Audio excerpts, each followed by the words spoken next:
I don't know how to start a video, but I'm Hootless, and this is Stardew Valley Modded 1.3, episode 12, I think. Clicked on the wrong thing. I don't want to know my fortune. I have this thing, and it tells me I'm feeling lucky. Clear and sunny all day tomorrow, but it is rainy today, so we don't need to water our crops, and we can just sort of spend all day cutting down trees. Yeah, sure. Robin's Quest, whatever. That special letter, if you haven't seen it often, and if you don't start new saves frequently, you might not, was alerting us that we can go talk to the wizard and get the community center unlocked for like starting to work on it. We'll probably do that relatively soon. I can go see him today, but do you not get experience for that? Interesting. I'll probably go see him. I don't know how much I'm going to work on the community center just yet, but we will see. I guess now would actually be a good time to go to the mines while I'm feeling lucky, but it's fine. We'll have plenty of lucky days in the future. So we'll just go around, cut down trees again, try to get foraging level 3. I didn't look in between this and the previous episode to see what level you get tree taps at. I'll just keep cutting down trees until I get it. And it might actually be a farming thing, I'm not sure. That would probably be good to look up. Just make sure it's not a farming thing. But I'm pretty sure it's a foraging thing. Relatively certain. And I can't really control it that much if it's a farming thing. There's only so many crops I can maintain in a season, of course. I found out, apparently you can actually clear away, like, these bushes. Maybe you can only do it on your farm, but once you have, at least a copper tier pick, probably copper and above, you can actually break bushes like this when they're on your farm, just by hitting them with your axe. And I didn't know that before. That's kind of cool. Helps free up a little bit of space that otherwise is, you know, completely blocked off. And it'll be interesting if I upgrade the axe. I probably will eventually, I'd say. It'll be interesting to see if you can do it with these bushes out here and just make this area like completely clean and flat. Maybe. Maybe. There are some trees you can't go down though, so who knows. Although, to be fair, most of the trees that you can't cut down are ones that don't look like the oak, pine, or maple trees. Like this tree up here, because it's out of the way. So, there's not very many trees you can't cut down. That look like trees you can, at least. Except for this one. And all other ones that are out of reach, just barely. So we'll definitely get foraging level 3 today. And that'll help out probably a little bit at least. Like I said, I don't know if it's level 3 or level 4, if it's a farming thing. Like, regardless of what way it is, you know, it's pretty good to be out here chopping these trees. Because we need the wood anyways for many, many things. Haven't even started working on crab pots yet because just don't have that much copper. Although we do have a little bit of copper now. And I can make... yeah, I can make crab pots. So I can get started on that and we can have like a little bit of passive income at least. I can just sort of set it and forget it. The downside, of course, is you still have to bait them until level 10. And, of course, I am only like level 6 fishing because I haven't been doing it very attentively. So I will spend a little bit of time fishing today since we've, you know, cleared up everything else essentially that we needed to clean up. Might as well plant these pine cones, I suppose. Why not, right? We're just gonna move the trees around later, inevitably anyways. God, so much grass and debris because I haven't cleared up anything. Alright, that's all that planted. Nothing in the cave just yet.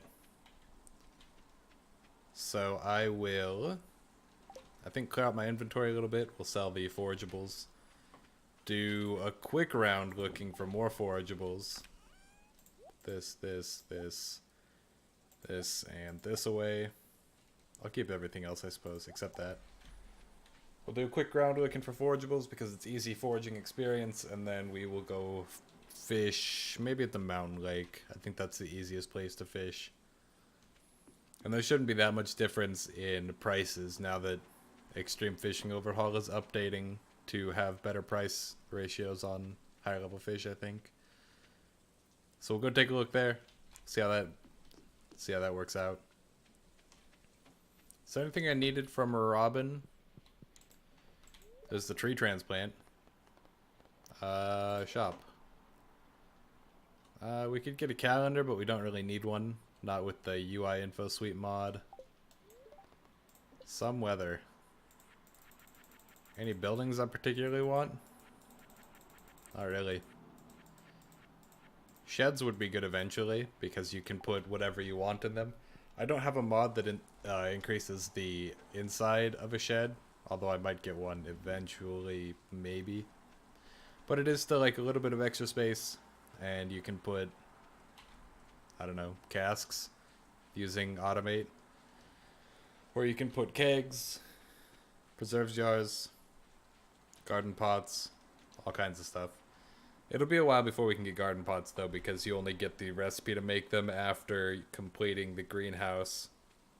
I wonder actually if you can buy the greenhouse to be completed and then still get the recipe, or if you only get it when you complete it through the community center. That'd be interesting to test. Oh, hey, there's a daffodil next to this trash. I am actually going to hit all the trashes real quick since it is a lucky day. It's possible we could get something real nice like this bread that we got. 50 energy for basically nothing. Broken CD, good, good. Definitely a lucky day. Might as well hold on to it because we can turn it into refined quartz, I believe. I don't think CDs turn into anything else. So that'll be a nice little bit of that at least. I'll go over here and hit the trash can next to the museum. Grab these forageables as well. Nice, a geode. And this one, which might have something good? Nope. Okay. Good enough, I suppose. We only really got a geode and bread, but it's better than nothing. And I don't know if you get foraging experience actually for grabbing the things on the beach. Might as well check it out. Just a little bit of clay. It didn't seem like I got foraging experience there. No. So just move all of this down. This can stay up there. Move everything else down though. And we will get started fishing for a little bit. I've been looking frequently for more multiplayer games to play with my friends, because basically we only play, at this point, Stardew sometimes, and like League. So I've been looking for more games to play, and there's just like not a lot out there for multiplayer roguelikes. The one we normally play is called TomeNet, which is super old. Like, I think it started in the 90s or something like that. That's how old it is. And it still works. It just doesn't get many updates, and you know, it gets a little bit boring after playing for a while. Largely because there's not a ton of variety going on in it. And you can kind of like, you can edit the files and add in more things, but it doesn't give you a whole lot of benefit. And you know, of course, there's not really an active modding community, if you'd want to call it that, because it's such an old game. It's very niche. Not a lot of people play it. I think even on the public servers, there's only like, you know, probably less than 100 people playing consistently. Probably. Oh, I accidentally exhausted myself. That's fine, I'll just eat the bread. Eat some spring onions. We'll keep fishing. But not a lot of people playing TomeNet, really. Which is a shame, because it is fun.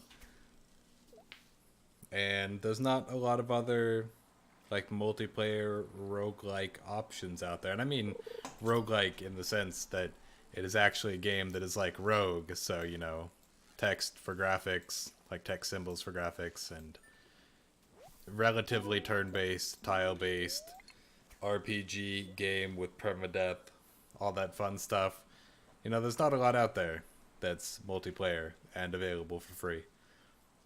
I don't even think there's like, uh, multiplayer roguelikes out there and available that cost like money to play.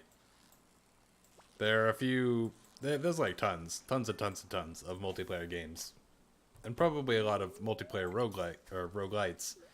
So, off the top of my head, there's Heroes of Hammerwatch at the very least, which looked interesting, but like $20 a copy is a bit steep for something that doesn't look like we would probably play it for very long.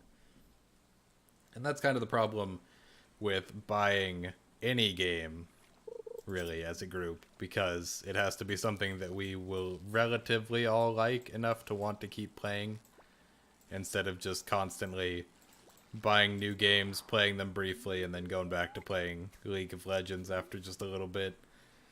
Makes it very inconvenient to try and, find new things to play. So as a result, we just stick to playing either games we already all have or games that are free to try and play. So, been looking for a new multiplayer roguelike, and it's almost gotten to the point where I'm considering just like making one myself. Because, how hard could it be, really? Just slap together a tile-based system, put multiplayer in it, and then the difficult part is putting all the items and monsters and everything in. And it's a pretty common genre. I wouldn't say the most common. Most common's probably still like platformer. But RPGs are definitely getting up there. And roguelikes are no exception, although it's kind of moving more away from rogue and more towards, something like Binding of Isaac or Wizard of Legend. What are some other recent roguelites? Not really Dead Cells, I wouldn't say. I guess kind of Dead Cells, actually. It does have weapons that you can switch out as you're going through a run. Enter the Gungeon is another one.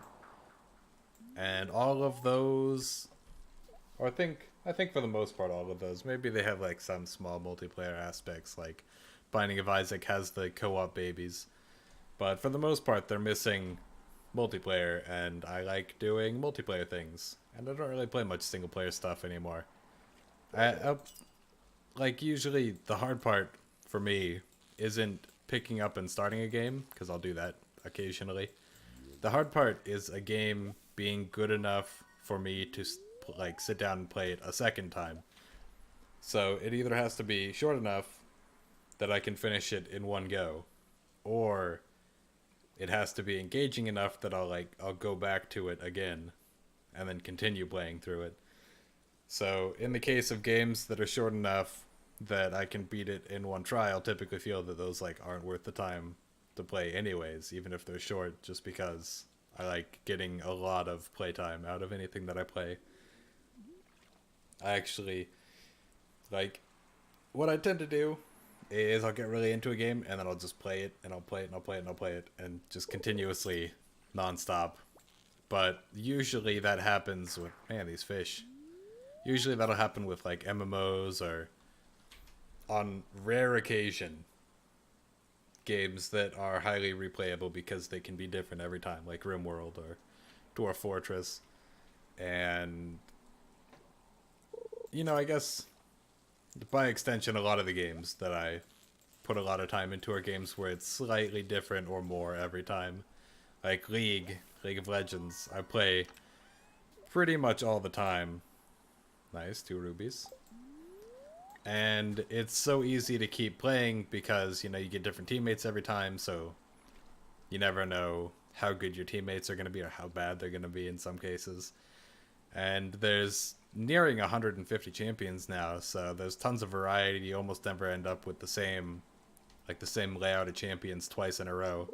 So by the time I get back to having the same layout of champions that I've had in the past, which I'm sure has happened, it's maybe not actually, because thinking about it, even if you assume that there's 140 champions, which is a few less than there are right now. I think it's like 141 or something. 142 maybe. Maybe more, I don't know. But if you assume 140 champions, then like the number of layouts that you can have in a potential game is like 140 times 139 times 138, you know, down to 100 times 130 because there's 10 slots and 140 champions. So it's probably a pretty huge number of possibilities. I'm gonna sell that. I'm gonna throw that right into the ocean there.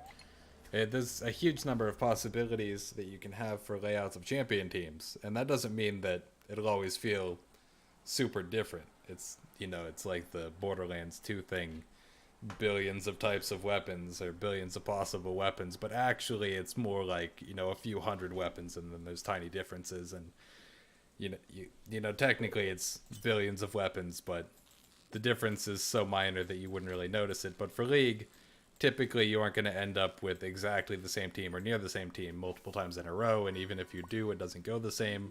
So it keeps me engaged because it's always, you know, just different enough that I still enjoy playing it. And that's where a lot of other games end up falling off for me, is when I can't just keep playing them and having it be different enough to keep me interested each time.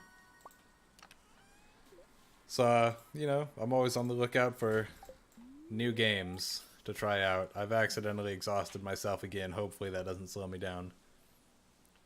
But always on the lookout. I was hoping Graveyard Keeper would be another one, but for now it looks like that's not quite enough to do. Not quite different enough each time. And Stardew is only barely holding on at this point. Mods help, but if I'm being totally honest, it's starting to get a little bit stale for me, and that's just because, as I've said many times, I prefer a lot of variety in games, or at least enough variety that I can always be like, ooh, I wonder what'll happen this time. I'm not sure there's any way Stardew could be fixed for that. You know, there's not a lot you can do to Harvest Moonlight games to make them more random. I guess you can make the villages different every time. That's kind of... You know, it's not... I don't want to say that that's a reason I like Animal Crossing so much, because the villages aren't really different every time. There's like a pool of 30 or 40 villagers and you only have 8 at once or something like that. But there's a lot of other stuff to do in Animal Crossing, and I really enjoy that stuff. Like, I think bug catching would be a great addition to Stardew. But anyways, you know, reach the end of the day. Hey, level 3 foraging. Hey, we got the tappers. So next episode we're going to start making so many tappers and putting them on our oak trees. Get lots of oak resin built up. We won't be able to make kegs until we are level 7 farming, but that's fine. Hopefully you guys all enjoyed this, and as usual, I'll see you all next time.